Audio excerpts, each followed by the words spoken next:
Salut à toi, jeune entrepreneur. Je rigole. Je rigole, je rigole. Bienvenue à toi qui viens sur cette page. Moi, c'est Destin, Emmanuel, Ezekiel, comme tu veux. Tu peux m'appeler G, Zeke. Euh, j'ai beaucoup de noms, donc tu te tromperas pas. Déjà, bienvenue sur ma page pour la première fois. Il y a Orelsan qui disait, si tu veux faire des films, il faut que tu aies quelque chose qui filme. Et donc, c'est pour ça que j'ai décidé de lancer et de faire ma première vidéo YouTube. Et on en rigolera dans quelques années, dans quelques mois j'espère, quand on aura Glow Up.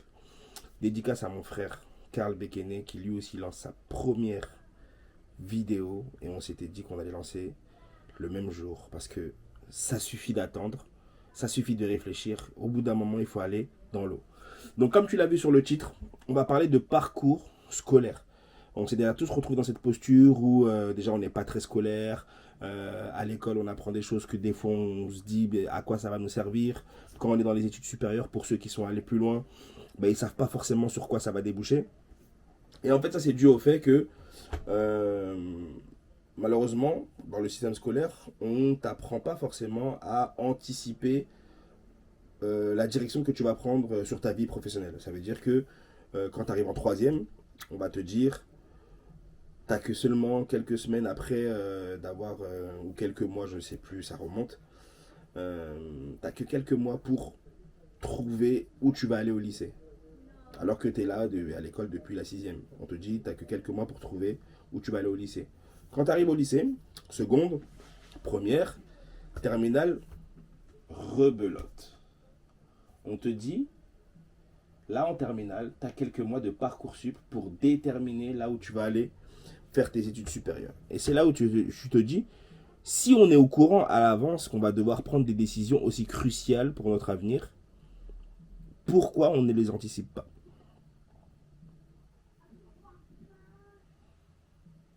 Très bonne question. Ça veut dire que à chaque fois, on est toujours dans la réaction et, et là où c'est grave, c'est qu'on les anticipe pas.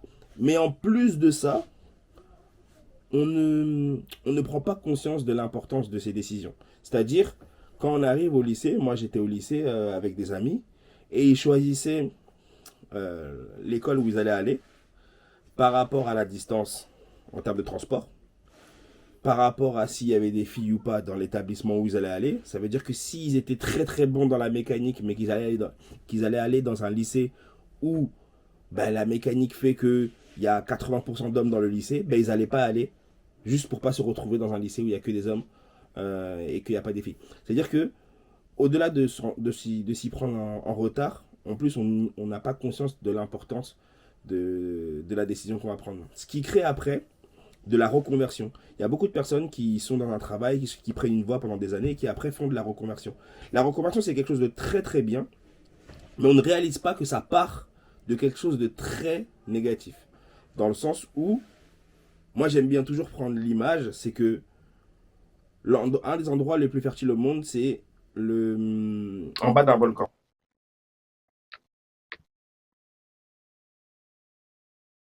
Là, c'est du live.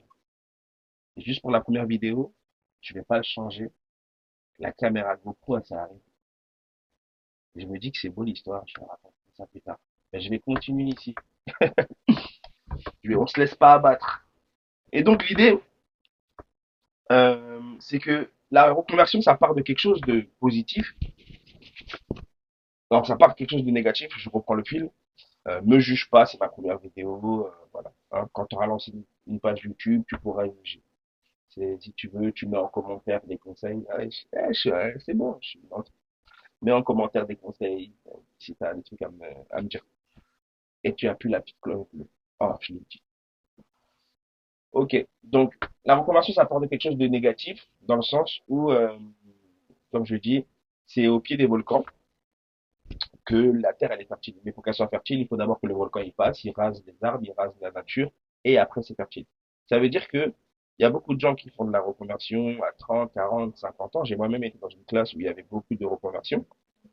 Et en fait, ça part du constat que t'as pas forcément trouvé ce que tu voulais faire ou ce que tu aimais avant. Et ça, c'est un peu dommage parce qu'en fait, si pendant le collège, on essayait de comprendre dans quel domaine tu t'épanouis, oui, il faut voir beaucoup de choses parce que c'est le moment où on absorbe le maximum de choses. Donc oui, on va pas mettre quelqu'un, un petit enfant de, je sais pas, 10, 12, 13 ans, spécialisé dans un seul truc, alors que c'est le moment où il apprend beaucoup de choses. Je suis d'accord.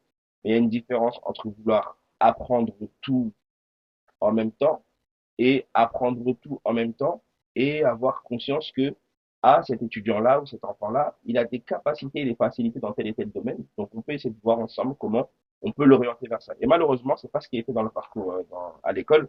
Moi, ma conseillère de désorientation, si elle voit cette vidéo, je lui souhaite tout le bonheur du monde et que quelqu'un lui tient la main, lui tienne la main. Euh, Moi, je voulais faire de l'informatique, etc. Je voulais être dans ces milieux-là. À l'époque, il n'y avait pas tout ce qu'il y a maintenant. Il n'y avait pas l'IA, il n'y avait pas de ChatGPT, toutes ces choses-là. Et je lui ai dit ça et elle m'a dit non, toi, tu devrais faire de la vente parce que voilà, tu parles bien, tu tchatches bien, tu es quelqu'un de social. Donc, toi, tu devrais t'orienter dans la vente. Ce qui n'est pas forcément un mauvais choix parce que j'ai eu quand même un bon succès dans les milieux de la vente. J'aurai l'occasion de parler là-dessus, euh, parler de ça dans une autre vidéo. Mais moi, je lui ai dit, je voulais faire de l'informatique. Et on m'a dit que non, j'avais pas les notes qu'il fallait pour faire de l'informatique. Maintenant, avec le recul, je me dis, c'était quoi les matières qui te permettaient de dire que tel ou tel étudiant ou tel, tel élève peut faire de l'informatique. Parce qu'on n'avait pas de cours d'informatique au collège. Technologie, peut-être? Je sais pas. Et ce qui est bien dommage, c'est ça. Donc aujourd'hui, euh, moi là, je lance cette page YouTube, tout simplement parce que le but, c'est à travers plein de choses que je vais pouvoir entreprendre, faire, montrer, que ce soit mes études, mon travail, mes projets, etc. J'ai envie de faire comprendre à un maximum de personnes que tu dois être l'acteur de ton parcours professionnel parce que sinon tu vas toujours être dans la réaction et découvrir petit à petit là où tu vas alors que tu pourrais directement anticiper là où tu vas. Donc, le but de cette page, c'est que tu fais partie de ces personnes qui sont un peu perdus, qui savent pas où ils veulent aller. En plus, on est dans une ère où on ne sait pas de quoi est fait demain. Reste connecté. Tu peux me suivre sur les réseaux sociaux, c'est exactement le même nom. Je sais pas comment on fait. C'est là, c'est là, c'est là, clique ici, peu importe, ça se trouve, je ne mettrai rien du tout. Mais l'idée, c'est de faire comprendre que si tu fais partie de ces personnes qui ont envie de bouger, faire bouger les choses, d'où le Now for the Future, tu veux monter en compétences, développer ton réseau, travailler sur des choses pour ton avenir, je suis un mec lambda qui a la dalle. Donc, reste connecté. Et puis, ben, on se dit à très vite pour d'autres vidéos. Ne me juge pas, j'insiste bien, c'est ma première vidéo. Ça se trouve que personne ne la regardera, mais dans quelques mois, on parlera de cette vidéo. Je vous dis à très vite. C'était dit pour vous servir.